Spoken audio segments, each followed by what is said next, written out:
রক্তাক্ত হিমালয়ের উঁচু শীতল মরুভূমি অঞ্চল ভারতের লাদাখ। জেনজি তরুণদের নেতৃত্বে সহিংস বিক্ষোভে টালমাটাল হয়ে উঠেছে ভারত চীন উত্তেজনার কেন্দ্রবিন্দুতে থাকা এই অঞ্চলটি। লাদাখকে রাজ্যের মর্যাদা এবং সংবিধানের ষষ্ঠ তফসিলে অন্তর্ভুক্তির দাবিকে ঘিরে চলমান আন্দোলন সহিংস রূপ নিয়েছে। লাদাখের রাজধানী লেহ শহরে ব্যাপক বিক্ষোভে অন্তত 4 জন নিহত এবং 50 জনেরও বেশি আহত হয়েছেন। জেনজিদের এই আন্দোলন আশেপাশের অন্যান্য এলাকায় ছড়িয়ে পড়ার আশঙ্কা তৈরি হয়েছে। এরই মধ্যে পুলিশের গুলির প্রতিবাদে লাদাখের মানুষের সঙ্গে সংহতি প্রকাশ করেছে কার্গিল ডেমোক্রেটিক অ্যালায়েন্স।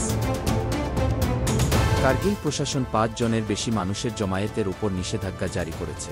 পূর্ণ রাজ্যের মর্যাদা ও ষষ্ঠ তফসিলে অন্তর্ভুক্তির দাবিতে লাদাখের লেহতে আন্দোলন করছে লেহ এপেক্স বডি। ওদিকে কার্গিলেও একই দাবিতে আন্দোলন করছে কার্গিল ডেমোক্রেটিক অ্যালায়েন্স বা কেডিএ। ভারতের কেন্দ্র সরকারের শাসনের বিরুদ্ধে গত 3 বছর ধরেই অসন্তোষ বেড়েছে লাদাখে।